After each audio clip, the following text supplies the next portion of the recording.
Hello. कैसे हो आप सब? आशा करता हूँ बढ़िया होंगे। तो जो आज का लेक्चर है इसमें हम सीखेंगे उप्स क्या होता है, जिसे हम क्लास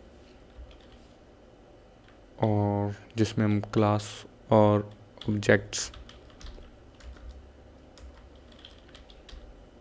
पढ़ते हैं और इससे ऑब्जेक्ट ओरिएंटेशन प्रोग्रामिंग लैंग्वेज भी कहते हैं। ठीक है।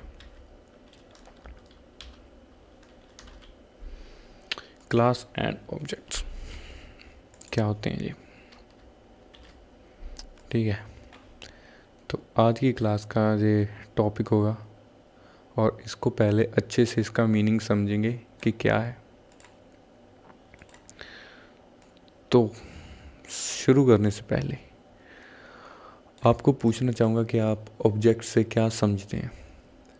कोई भी ऑब्जेक्ट है, जैसे कि ब्रश, हमारे घर में होता है ब्रश, उसको ऑब्जेक्ट बोलते हैं। ठीक है। जैसे कि ब्रश को हम ऑब्जेक्ट बोलते हैं। ऑब्जेक्ट आपको क्लियर है, जिसे आप छू सकें, देख सकें, जिसको आप स्केल कर सकें, वेट कर सकें, वो ऑब्जेक्ट है। और क्लास क्लास क्या होती है? जैसे कि एक क्लास होती है जिसमें बहुत सारे बच्चे बैठे होते हैं। ठीक है, उसको हम क्लास बोलते हैं। एक और चीज़ को क्लास बोलते हैं, जैसे कि किसी पर्टिकुलर ग्रुप में, ठीक है, कोई ज़्यादा वस्तु हो। जैसे व्हीकल नाम की एक क्लास, फॉर एग्ज़ाम्पल व्हीकल एक क्लास है जिसमें उसके आगे आते हैं कौन से ऑब्जेक्ट आते हैं? Truck, tractor. ट्रैक्टर की स्पेलिंग गलत है, कोई बात नहीं। Tractor plus cars, motorcycle. तो आशा करता हूँ आप समझ चुके होंगे कि क्लास क्या होती है। ठीक है। तो अब क्लास भी क्लियर हो चुकी है। ठीक है। इसे बोलते हैं ऑब्जेक्ट ओरिएंटेशन प्रोग्रामिंग लैंग्वेज, जिसमें हम क्लास के बारे में पढ़ते हैं। ठीक है। और जिसमें हम क्लास बनाते हैं और क्लास के ऑब्जेक्ट्स के फंक्शन लिखते हैं। अच्छे समझाता हूँ। जैसे हमारी ये क्लास है, ठीक है, और उसके ये हैं, उसके ऑब्जेक्ट हैं, जो रहे ये उसके ऑब्जेक्ट हैं। सभी ऑब्जेक्ट के अलग अलग फंक्शन हैं, क्योंकि ट्रक है जो वो ट्रांसपोर्ट के लिए इस्तेमाल होता है। जैसे एक जगह से दूसरी जगह अगर हमने कोई गुड्स पहुंचाने हैं तो उसके लिए यूज़ होता है। और जो ट्रैक्टर है वो खेतों में किसानों के द्वारा यूज़ आता है। और कार्स का अलग यूज़ है और मोटरसाइकिल का अलग यूज़ है। लेकिन इन सब का स्ट्रक्चर है वो अलग है। ट्रक का, ट्रैक्टर का, कार्स का और मोटरसाइकिल का जो स्ट्रक्चर है वो बिल्कुल अलग अलग है।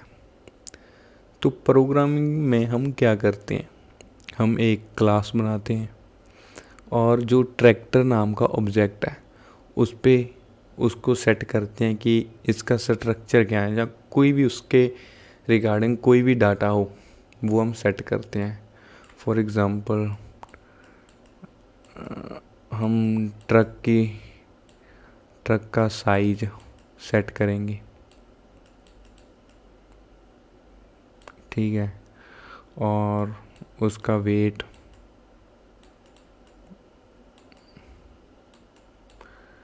कलर।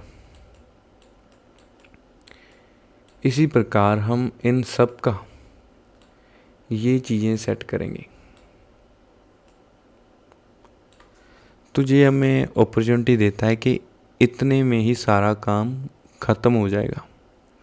आप साइज़ के अलावा इनके फंक्शन भी हैं जो वो भी सेट करेंगे कंस्ट्रक्टर की मदद से। कंस्ट्रक्टर ये कोई ज़्यादा मुश्किल चीज़ नहीं है, आपकी प्रोग्रामिंग लैंग्वेज को आसान करने के लिए ही है। अगर आप इस प्रोसीजर का इस्तेमाल करेंगे तो सारी चीज़ें आपको इस तरह मैनेज करनी होंगी। लेकिन जो आप अब तक यूज़ कर रहे थे वो था procedural programming language. Procedural programming language, ठीक है, इसे हम ऐसे भी लिख सकते हैं। तो इसमें हम यही काम अगर हमने इसमें करना हो तो हम कैसे करेंगे? पहले हम ट्रक का साइज़ नाम का एक वेरिएबल बनाएंगे या फिर फंक्शन बनाएंगे, ठीक है। ट्रक का वेट नाम का वेरिएबल बनाएंगे, इसमें हम लिखेंगे वेट, ट्रक वेट, ठीक है। तो ट्रक कलर नाम का ऐसे करेंगे, जो कि अब तक हम करते आ रहे हैं। और जितने ऑब्जेक्ट होंगे, ये तो सिर्फ अब 4 ऑब्जेक्ट मैंने लिखे हैं, व्हीकल में तो बहुत सारे ऑब्जेक्ट आएंगे। तो जितने ऑब्जेक्ट होंगे और जितनी आप उसको वैल्यू देना चाहें उतने से मल्टीप्लाई करके देखिए आपको कितने वेरिएबल और कितने फंक्शन बनाने पड़ेंगे। और व्हीकल फंक्शन में पहले से आप जैसे आपको ये 3 है तो आपको 3 वेरिएबल बनाएंगे और उसके बाद में आप बनाएंगे ऑब्जेक्ट, और सभी ऑब्जेक्ट पे वो ही फंक्शन और वेरिएबल काम करेंगे, ठीक है।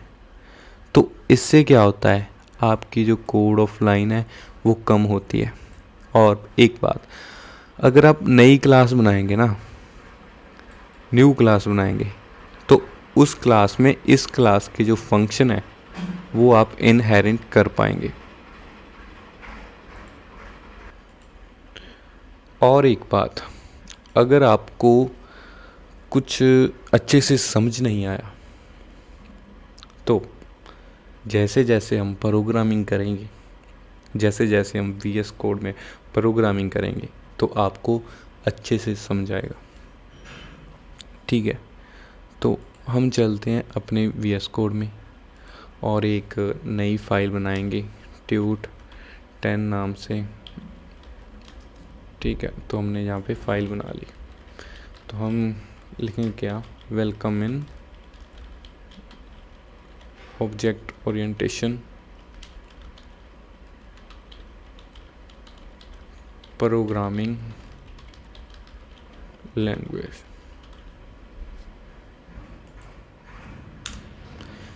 अब हम इसमें क्लास बनाएंगे और देखेंगे कि क्लास बनाने का फ़ायदा क्या है, इसके बेनिफिट जानेंगे, ये कैसे काम करती हैं। तो ये सब हम अगली वीडियो में सीखेंगे।